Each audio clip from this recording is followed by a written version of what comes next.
சென்னை ஆவடி பக்கத்துல இருக்கிற முத்தா புதுப்பேட்டை பகுதியில் ஒரு வீட்டில் வாழ்ந்துக்கிட்டு இருந்தவங்க தான் சரண்யா கணேஷ் தம்பதி. இவங்க கூடவே கணேஷோட அம்மா இந்திராணியும் அதே வீட்டில் இருந்தாங்க. அந்த சமயத்தில் சரண்யா கணேஷோட கல்யாணம் முடிஞ்சு கிட்டத்தட்ட 1.5 வருஷம் ஆன நிலையில கணேஷோட அம்மா இந்திராணி பேர்லையும் கணேஷோட பேர்லையும் இருந்த சொத்துக்களை தன்னோட பேர்ல மாற்றணும், அதுதான் சேஃப்னு சரண்யா அடம்பிடிக்க வேற வழி இல்லாம சரி சொத்துக்கள் எல்லாத்தையும் சரண்யா பேர்ல மாற்றணும் அப்படிங்கிற முடிவுக்கு கணேஷும் அவங்க அம்மா இந்திராணியும் வந்தாங்க. ப்ராப்பர்ட்டியை இன்னொருத்தவங்க பேருக்கு மாற்ற அவங்களோட ஆதார் கார்டு தேவைன்னு சரண்யா கிட்ட கணேஷ் கேட்டார். அதுக்கு சரண்யா என்கிட்ட எந்த ஆதார் கார்டுமே இல்லை, நான் ஆதார் கார்டு அப்ளை பண்ணி வாங்கவே இல்லைன்னு சொல்லியிருக்காங்க. இந்த சம்பவம் நடந்த மறுநாளே சரண்யா என்னோட அம்மாவுக்கு உடம்பு சரியில்லையா, ஆந்திராவில் இருக்கிற அவங்கள நான் போய் பார்க்கணும் அப்படின்னு சொல்லி அந்த வீட்டை விட்டு கிளம்புனாங்க. சரண்யா வீட்டை விட்டு கிளம்புனதுக்கு அப்புறம் ஓரிரு நாட்கள் சரண்யாவுக்கு ஃபோனில் பேசின கணேஷ் அதுக்கப்புறம் சரண்யாவுக்கு ஃபோன் பண்ணும்போது அவங்க நம்பர் சுவிட்ச் ஆஃப்ல இருந்திருக்கு. கிட்டத்தட்ட 3 நாட்கள் அவங்க ஃபோன் சுவிட்ச் ஆஃப்லேயே இருக்க என்னென்னு புரியாத கணேஷும் அவங்க அம்மா இந்திராணியும் எதேச்சியா வீட்டில் பீரோவில் இருந்த சரண்யாவோட பொருட்களை எடுத்து பார்த்தாங்க. அப்போ அந்த பீரோவில் சரண்யாவோட ஆதார் கார்டு அங்கே இருந்திருக்கு. ஆதார் கார்டு தான் இருக்கே, அப்புறம் எதுக்கு சரண்யா ஆதார் கார்டு இல்லைன்னு சொல்லணும் அப்படிங்கிற கேள்வியோட கணேஷ் அந்த ஆதார் கார்டை எடுத்து பார்த்தாரு. அப்போ அந்த ஆதார் கார்டில் இருந்த 3 முக்கியமான தகவல்கள் கணேஷை மிகப்பெரிய அதிர்ச்சிக்கு உள்ளாக்குச்சு. நம்ம வாழ்க்கையே தொலைச்சிட்டோமே, நாம எந்த அளவுக்கு முட்டாளா இருந்திருக்கோமே அப்படின்னு கணேஷும் அவங்க அம்மாவும் ரொம்ப வருத்தப்பட்டு உடனடியாக பக்கத்தில் இருந்த போலீஸ் ஸ்டேஷனை நோக்கி போனாங்க. அன்னைக்கு அப்படி வருத்தப்படுற அளவுக்கு கணேஷ் அந்த ஆதார் கார்டில் என்ன பார்த்தாரு? ஆதார் கார்டு இருக்கும்போதே சரண்யா ஏன் இல்லைன்னு பொய் சொல்லணும்?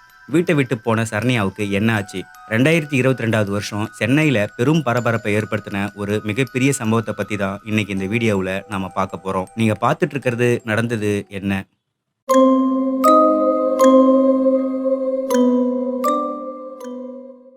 சென்னையில் ஆவடி பக்கத்தில் இருக்கிற ஒரு ஏரியா தான் முத்தா புதுப்பேட்டை. அங்கே கணேஷுங்கிற 37 வயசு நபரும் அவரோட அம்மா இந்திராணியும் ஒரு வீட்டில் வாழ்ந்துக்கிட்டு இருந்தாங்க. கணேஷ் ஒரு பிரைவேட் கம்பெனியில் எக்ஸிக்யூட்டிவாக வேலை செஞ்சுக்கிட்டு இருந்தாரு. கல்யாணம் ஆகி தன்னோட மனைவியோட இருந்த கணேஷுக்கும் அவங்க மனைவிக்கும் இடையில பிரச்சனை நடந்து சுமார் 6 வருஷங்களுக்கு முன்னாடி அவங்களுக்கு விவாகரத்து நடந்துச்சு. விவாகரத்தான தன்னுடைய மகனுக்கு இன்னொரு கல்யாணம் பண்ணி பேரம்பேத்தியை பார்க்கணும் அப்படின்னு அவங்க அம்மா இந்திராணி ரொம்ப ஆசையில் இருந்தாங்க. ஆனால் 6 வருஷமா தேடியும் கணேஷுக்கு எங்கேயுமே பெண் அமையாமல் இருந்திருக்கு. ஒரு கட்டத்தில் கணேஷ் மாதிரியே டைவர்ஸ் ஆன அல்லது கணவனை இழந்த ஒரு பொண்ணை கூட கல்யாணம் பண்ணிக்கலாம் அப்படிங்கிற முடிவுக்கு கணேஷும் இந்திராணியும் வந்தாங்க.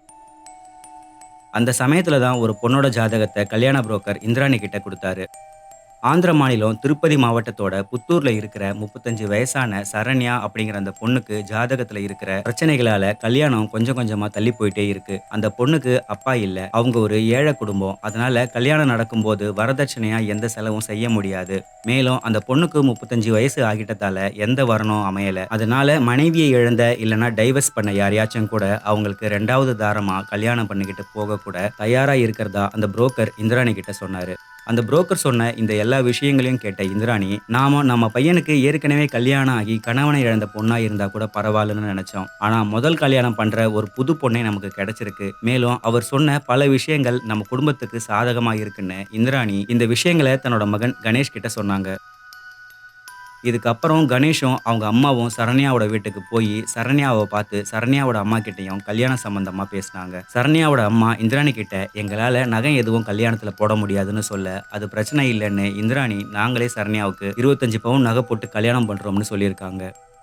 கணேஷ் வீட்டார் கொடுத்த அந்த 25 பவுன் நகையத்தான் சரண்யா அந்த கல்யாணத்துல அணிஞ்சிருந்தாங்க. கணேஷுக்கு இது 2வது கல்யாணம் அப்படிங்கறதால ரொம்ப சிம்பிளா முக்கியமான ஒரு சில ரிலேட்டிவ்ஸை மட்டும் கூப்பிட்டு 2021வது வருஷம் திருநின்ற ஊர்ல கல்யாணத்தை பண்ணாங்க. கல்யாணம் முடிஞ்சதுக்கு அப்புறமா 2 பேரோட வாழ்க்கையுமே ஒரு நல்ல அண்டர்ஸ்டாண்டிங்ல தான் போயிருக்கு. அதுக்கப்புறமா தான் அந்த வீட்ல சரண்யா தன்னோட வேலைகளை காட்ட ஆரம்பிச்சாங்க. வீட்டோட வரவு செலவு கணக்குகள் எல்லாத்தையுமே நான் பார்த்துக்கிறேன். இந்த வீட்ல பணம் சம்பந்தப்பட்ட எல்லா விஷயங்களையுமே நானே கவனிச்சுக்கிறேன்னு சொல்லி பீரோ சாவி முதற்கொண்டு சரண்யா கேட்டிருக்காங்க. இந்திராணியும் அதை பெரிய விஷயமா எடுத்துக்காம அவங்க கேட்ட மாதிரியே எல்லா பொறுப்புகளையும் சரண்யா கிட்ட ஒப்படைச்சிருக்காங்க. இதுக்கு அடுத்ததா இந்திராணி பேர்ல என்னென்ன சொத்துக்கள் இருக்கு, கணேஷ் பேர்ல என்னென்ன சொத்துக்கள் இருக்கு அப்படின்னு கொஞ்சம் கொஞ்சமா கேட்டு விசாரிச்சுக்கிட்டே இருந்திருக்காங்க. அப்படி விசாரிச்சதுல சென்னையில ஒரு சில இடங்கள்ல கணேஷ் பேர்ல நிலங்கள் இருக்கிறதும் இந்திராணி பேர்ல சில நிலங்கள் இருக்கிறதும் அவங்களுக்கு தெரிய வந்திருக்கு. நாட்கள் போக போக இந்த வீடு நிலம் எல்லாத்தையுமே நீங்க என்னோட பேர்ல எழுதி வைங்க, அப்பதான் எனக்கு சேஃப்டி அப்படின்னு சொல்ல இவங்களுக்கு என்ன பண்றதுன்னே தெரியாம இருந்திருக்கு. இந்திராணி இத கேட்டு ரொம்ப கோவம் வந்து, என்னோட பையன் பேர்ல இருக்கிற சொத்த இவளுக்கு எழுதி வைக்கணுமா? அப்படிங்கிற எண்ணம் அவங்களுக்கு ஏற்பட்டிருக்கு.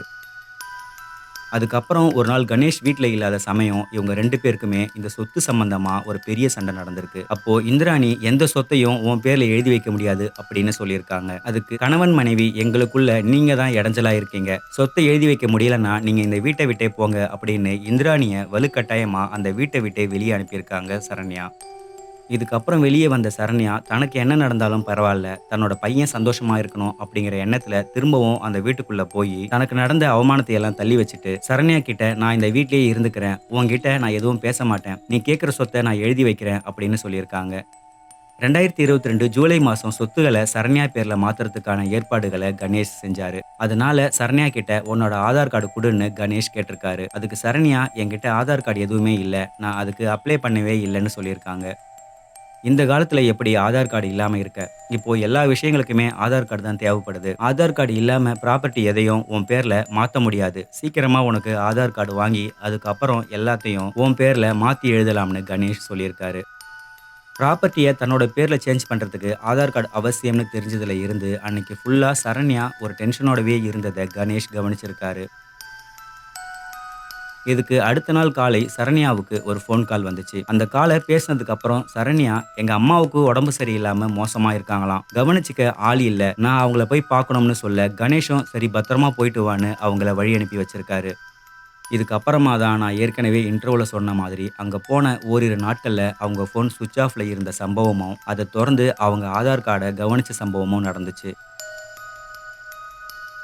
அந்த ஆதார் கார்ட எடுத்து பார்க்கும்போது, அதுல சரண்யாவோட முகம் தான் இருக்கு அப்படிங்கிறது நல்லாவே தெரிஞ்சுது. சரி அதுல என்னென்ன டீட்டெயில் இருக்கு அப்படின்னு கணேஷ் கவனிச்சப்ப தான் அவருக்கு ஒரு மிகப்பெரிய அதிர்ச்சி காத்திருந்துச்சு. அந்த கார்டுல சரண்யாவோட பேருக்கு பதிலா சுகன்யா அப்படிங்கிற பேரு இருந்துச்சு. இதுல இன்னொரு அதிர்ச்சியான விஷயம் என்னன்னா, அதுல கேர் ஆஃப் அப்படிங்கிற இடத்துல ரவின்னு பேர் இருந்துச்சு. அதாவது ஆந்திர மாநிலத்துல கணவர் பேர கேர் ஆஃப் அப்படின்னு தான் குறிப்பிடுறது வழக்கமா இருந்துச்சு. முதல்ல இவ ஆதார் கார்டு இல்லன்னு சொன்னா. ஆனா ஆதார் கார்டு இருக்கு. அதுல சரண்யா அப்படிங்கிற பேருக்கு பதிலா சுகன்யான்னு இருக்கு. ஆதார் கார்டே இல்லன்னு சொன்னவளோட ஆதார் கார்டுல ஹஸ்பண்ட் நேம் ரவின்னு இருக்கு. நமக்கு தான் இது 2வது கல்யாணம்னு நெனச்சோம். ஆனா இவன் நம்மள ஏமாத்தி முதல் கல்யாணம்னு நம்ம கிட்ட பொய் சொல்லிட்டா அப்படிங்கிற கோவம் கணேஷுக்கு ஏற்பட்டுச்சு. இந்த விஷயத்த தன்னோட அம்மா கிட்ட சொல்லி அவங்க 2 பேருமே நம்ம ஏமாத்தப்பட்டிருக்கோம் அப்படின்னு தங்களுக்குள்ள பேசிக்கிட்டு இருந்தாங்க.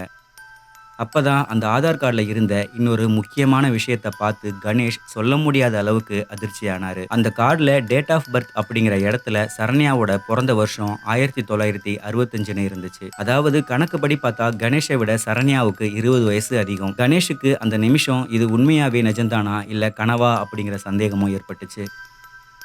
இது திட்டம் போட்டு நம்மள ஏமாத்த நடந்த ஒரு முயற்சி அப்படிங்கிறத கணேஷும் அவங்க அம்மா இந்திராணியும் அப்பதான் புரிஞ்சுக்கிட்டாங்க.